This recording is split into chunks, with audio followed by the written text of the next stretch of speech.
आज हम कक्षा अष्टम की पाठ्य पुस्तक रुचिरा भाग 3 के अंतर्गत द्वितीय पाठ बिलस्य वाणी न कदापि में श्रुता अर्थात मैंने बिल की आवाज़ कभी भी नहीं सुनी है।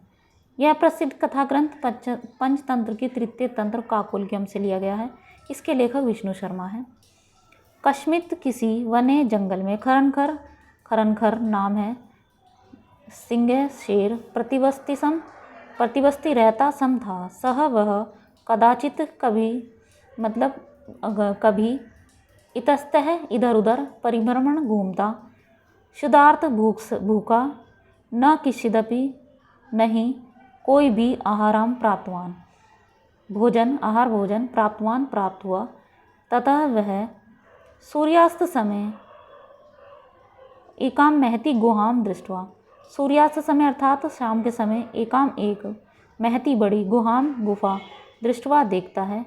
सह वह अचिंत्यत सोचता है नूनम निश्चित रूप से इतश्याम इस गुफा में रात के समय कोई भी जीव आगच्छति कोई जीव जरूर आएगा। अतः इसलिए अतएव यहीं पर निगूढ़ो भूतवा छिपकर तिष्ठामि बैठ जाता हूँ।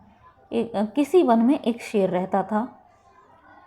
एक बार वह भूखा और भूख से व्याकुल होकर इधर उधर घूम रहा, लेकिन उसे कुछ भी भोजन प्राप्त नहीं हुआ। वह शाम के समय एक गुफा देखता है और सोचता है निश्चित रूप से इस गुफा में रात के समय कोई जीव जरूर आएगा, इसलिए मैं यहीं पर छिपकर बैठ जाता हूँ।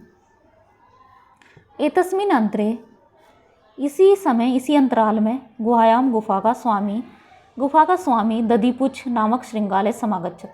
गुफा का स्वामी दधिपुच्छ नाम का श्रृंगाल आ जाता है।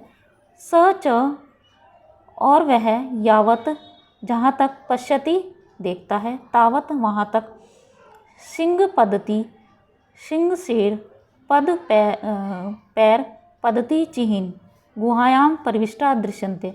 वह जहाँ तक देखता है वहाँ तक उसे शेर के पैरों के निशान जाते हुए दिखते हैं। गुहायाम गुफा में जाते हुए प्रवेश करते दिखते हैं। न च बहिरागता लेकिन बाहर आते हुए नहीं।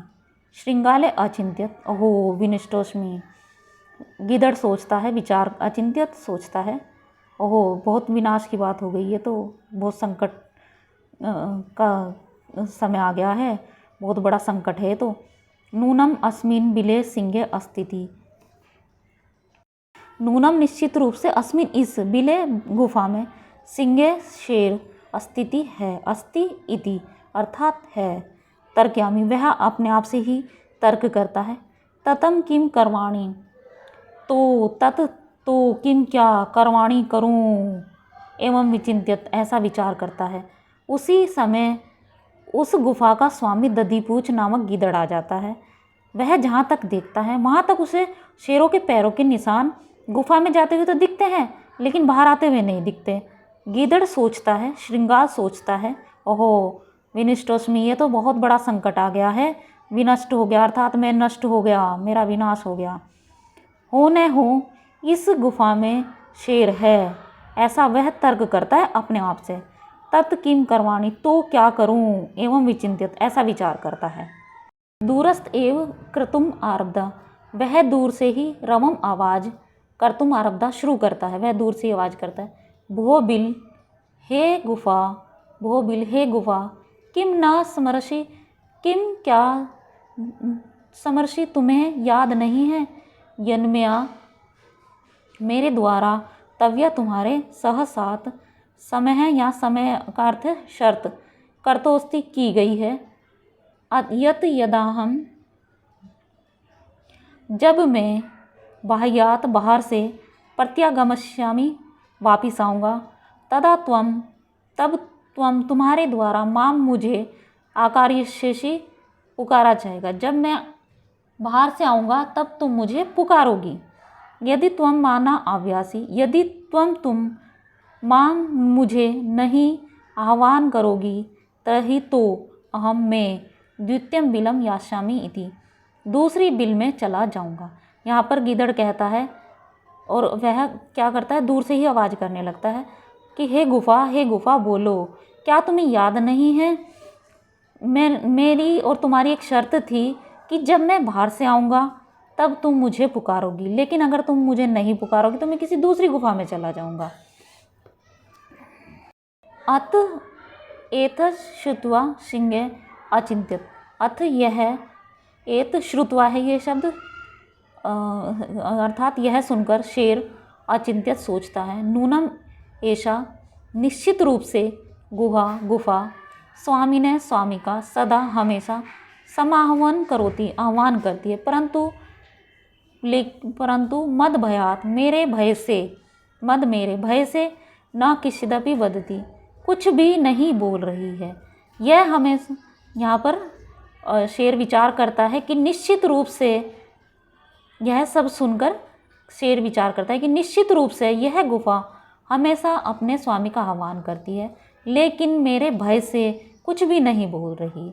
अथवा साध्विदम उच्यते, यह सही कहा गया है। भय संत्रस्त मनसा हस्तपादी आदिका क्रिया प्रवरन्ते न वाणी च वेपुषादिका भवेत। भय तंत्र मनसा अर्थात डरे हुए मन वालों की, जो मन से डर जाते हैं, हस्तपादी आदि हाथ पैर आदि की क्रिया अर्थात उनकी जो क्रिया करते हैं, प्रवृत्ति काम करती हैं, न वाणी और ना, मतलब देखो वे जब कोई डर जाता है तो उसके हाथ पैर, वह मन, जो व्यक्ति मन से डर जाता है उसके हाथ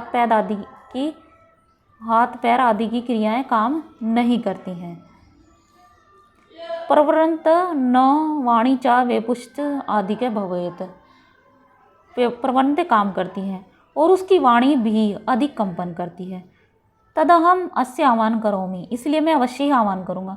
एवं सह बिले परिवस्य में भोज्य भविष्यति, जैसे ही वह बिल में प्रवेश करेगा मैं उसे खा जाऊँगा। इत्थम विचार्य सह, ऐसा विचार कर सिंह सहसा श्रृंगाल से आह्वान करोति, अचानक श्रृंगाल का आह्वान करता है। सिंहस्य उच्च गर्जना प्रतिध्वनिना सा गुहा उच्च श्रृंगालम आह्वयात। सिंह की उच्च गर्जना से प्रतिध्वनि होती है, अर्थात गुफा में आवाज़ गूंजने लगती है। वह और तेज स्वर में आह्वान करती है गुफा। अनेन अन्यपि पशुवे, और अन्य पशु भी भयभीत हो जाते हैं। श्रृंगालोपि ततः दूरम पलायनम, और वह गीदड़ भी दूसरी जगह चला जाता है और पटता है। इमम पटता है अर्थात पढ़ता है। अनागते यह कुरुते शोभते,